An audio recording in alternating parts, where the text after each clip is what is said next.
Hello friends, आज मैं आपके साथ एक और वीडियो लेके आया हूँ बिजनेस स्टडीज़ की, जिसका नाम है कैपिटल सब्सक्रिप्शन स्टेज। तो सबसे पहले मैंने आपको कराई थी प्रमोशन, उसके बाद करवाई थी इनकॉर्पोरेशन, और ये थर्ड स्टेज है जिसको हम कहते हैं कैपिटल सब्सक्रिप्शन स्टेज। तो इसमें होता क्या है, चलिए शुरू करते हैं। After getting the certificate of incorporation, the private companies get formulated and can commence their business activities, but the public limited company has to perform the third stage and get the certificate of commencement.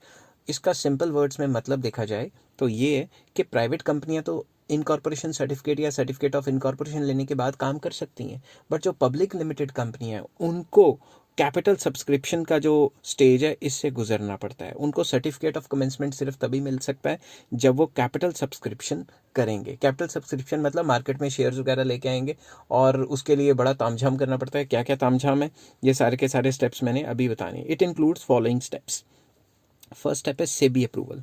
SEBI क्या है, हमारे India में जो share market है, जो capital market है या security market है, उसको संभालने के लिए securities exchange board of India है, जो कि एक सेंट्रल गवर्नमेंट की अथॉरिटी है, जो कि सारा का सारा कंट्रोल करती है, रूल्स रेगुलेशन बनाती है। इसके ऊपर मैं सेपरेट वीडियो लेके आऊँगा क्या क्या करती है।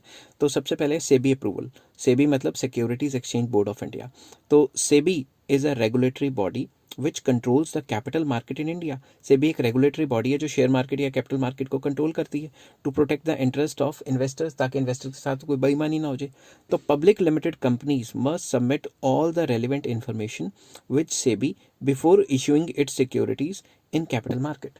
तो कैपिटल मार्केट में सिक्योरिटीज़ को इशू करने से पहले हर एक कंपनी को सेबी से अप्रूवल लेना पड़ता है, और सेबी सारे डॉक्यूमेंट चेक करती है कि भाई सब कुछ सही सलामत है कि नहीं। अगर कुछ उल्ट पुल्ट है तो सेबी परमिशन ही नहीं देती कि शेयर मार्केट में वो कंपनी, पर्टिकुलर कंपनी अपने शेयर्स लेके आए या फिर आईपीओस लेके आए। नेक्स्ट आ जाता है प्रोस्पेक्टस और state in lieu of prospectus statement. Sorry, मैं उल्ट पुल्ट बोल गया, मेरा ध्यान कहीं और चला गया, कोई आ गया था सामने। प्रोस्पेक्टस और a statement in lieu of prospectus. तो कंपनीज को क्या करना पड़ता है, कंपनीज को प्रोस्पेक्टस बनाना पड़ता है। प्रोस्पेक्टस क्या बीमारी है, बहुत आसान है। जब भी आप स्कूल कॉलेजेस में एडमिशन लेने जाते हैं तो प्रोस्पेक्टस होता है ना। प्रोस्पेक्टस में क्या लिखा होता है, स्कूल ऐसा है जी, वैसा है जी, बड़ी तारीफें की होती हैं। उसी तरीके से कंपनी का एक प्रोस्पेक्टस बनाते हैं जिसमें कंपनी के पुराने रिजल्ट्स और उल्ट पुल्ट की तारीफें की होती हैं, ताकि ज़्यादा से ज़्यादा लोग अट्रैक्ट हों और मतलब उन चीज़ों को देख के कंपनी के ज़्यादा से ज़्यादा शेयर खरीदें। तो company has to prepare prospectus which is a circular और invitation to invite the general public for subscribing to shares of the company. तो बेसिकली इसमें ये बता रहे होते हैं कि भाई हमारे शेयर ले लो, हम इतनी अच्छी कंपनी है, फ्यूचर में ऐसा करना चाहते हैं, वैसा करना चाहते हैं, अपनी बहुत बड़ा चढ़ा के बातें लिखते हैं। This document has to be deposited with the registrar.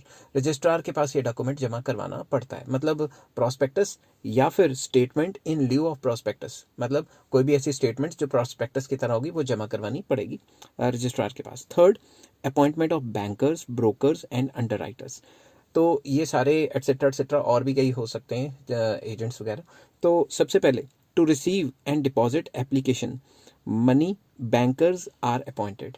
मतलब एप्लीकेशन को रिसीव करना या डिपॉजिट करना एप्लीकेशंस को, उसके लिए क्या चाहिए, money bankers. To sell shares, brokers are appointed. अपने शेयर्स को बेचने के लिए ब्रोकर्स को अपॉइंट करना पड़ता है। They encourage the public to buy shares and charge commission for the same.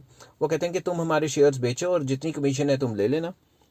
If the company is not sure of selling the whole lot of shares, it may appoint underwriters. अगर company को लगता है कि वो सारे के सारे shares को नहीं बेच पाएगी तो कंपनी क्या करेगी, अंडरराइटर्स को हायर करेगी।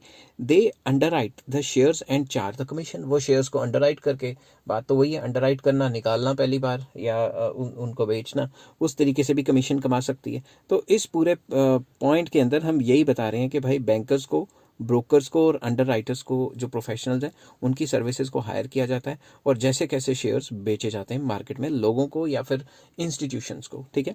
नेक्स्ट है मिनिमम सब्सक्रिप्शन। मिनिमम सब्सक्रिप्शन में हम ये डिस्कस करेंगे कि अगर कम से कम इतना सब्सक्राइब हुआ है शेयर का लॉट, या शेयर्स इतने सब्सक्राइब हुए हैं, तभी वो सब्सक्रिप्शन माना जाएगा, अदरवाइज सेबी उसको कैंसिल कर देगी। To make sure that company does not have shortage of funds, it is made compulsory that company must receive application for some minimum number of shares. अगर कंपनी ने शेयर्स निकाले और minimum subscription ही नहीं हुई तो उसको मतलब अनसक्सेसफुल माना जाएगा। It is called minimum subscription. तो सेबी ने बोला हुआ है कि मिनिमम इतनी सब्सक्रिप्शन होनी चाहिए। मिनिमम कितनी होनी चाहिए? 90%, जो मैं नेक्स्ट पॉइंट में बताऊंगा। अगर इससे कम हुई तो भाई अपना ओके बाय बाय टाटा कर लो, ठीक है। The public limited company can not make allotment of share unless the minimum subscription is received. अगर उनको मिनिमम सब्सक्रिप्शन ही रिसीव नहीं हुई तो फिर काम कैसे करेंगे? वो शेयर्स कैसे बेचेंगे? As per the rules of SEBI, a company must receive 90% of the issued amount within 120 days. 120 days के अंदर अंदर जितने भी उन्होंने शेयर्स बेचने हैं उनका 90% सब्सक्रिप्शन हो जाना चाहिए। If the minimum subscription is not received, then the company must send back or return to application within 10 days। अगर मान लो मिनिमम सब्सक्रिप्शन नहीं हो सका तो जिन जिन लोगों ने सब्सक्राइब किया भी होगा 10 दिनों के अंदर अंदर उनकी पेमेंट सब वापस करनी पड़ेगी, ठीक है। और इसको पब्लिक लिमिटेड कंपनी नहीं कहेंगे क्योंकि कोई शेयर ही नहीं खरीदना चाहता। तो इसके बाद नेक्स्ट स्टेप आ जाता है एप्लीकेशन टू स्टॉक एक्सचेंज। अगर मान लो ये भी हो गया 90% से ज़्यादा हो गया, कई बार तो 500% हो जाता है, तो उसके बाद क्या स्टेप आएगा? Application to stock exchange. Company must get itself listed in a stock exchange before selling its securities to the general public. General public, आम लोगों को शेयर्स बेचने से पहले स्टॉक एक्सचेंज में वो अपने आप को लिस्ट करवाएगी। उसके लिए उसको नाम देना पड़ेगा जाके स्टॉक एक्सचेंज में। Companies may apply in any of the recognised stock exchanges to get the permission. Company SEBI के अप्रूवल लेने के बाद एनएससी नेशनल स्टॉक एक्सचेंज या बीएसई बॉम्बे स्टॉक एक्सचेंज उस पे जाके एप्लीकेशंस दे सकती है। कई कंपनियों का दोनों जगह पे चलता है सेल परचेज, कई कंपनियों का सिर्फ एनएससी में है और कई कंपनियों का सिर्फ बीएसई में है। तो वो परमिशन ले लेगी स्टॉक एक्सचेंज से। Stock exchange authorities verify the financial soundness and other aspects of the company. वो क्या करेगी? सारे डॉक्यूमेंट फिर से चेक करेगी कि कंपनी कोई घपला मार तो नहीं है, कंपनी कोई उल्ट पुल्ट काम तो नहीं करती। सारे डॉक्यूमेंट फिर से चेक किए जाएंगे। If they are satisfied then the name of the company is listed. अगर वो सेटिस्फाइड हैं कि कंपनी का कोई 2 नंबर का काम नहीं है और कंपनी अच्छे काम काज कर रही है और धोखा नहीं देगी इन्वेस्टर्स को, तो उसको लिस्ट कर देंगे। अगर धोखा देने वाली होगी भी तो रिश्वत खिला देंगे। आपको पता ही है सरकारी सिस्टम हमारे कंट्रीज में कैसा है। If company does not get permission from a stock exchange within 10 weeks from the date of closure of subscription list, then the allotment will become void and money received from applicant must be returned।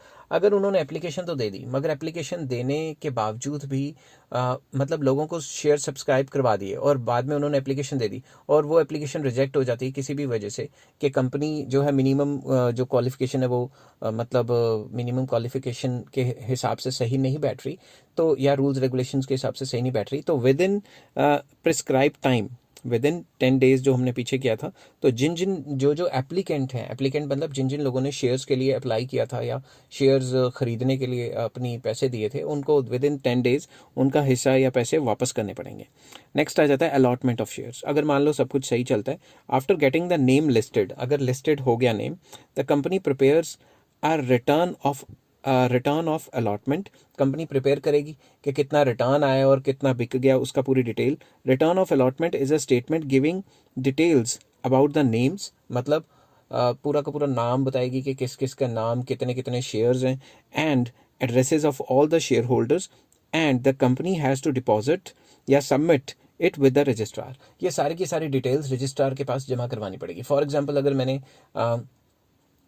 मान लो किसी company के shares आए और 95% subscribe हो गए, 5% subscribe नहीं हुए, तो वो भी बताना पड़ेगा रजिस्ट्रार को।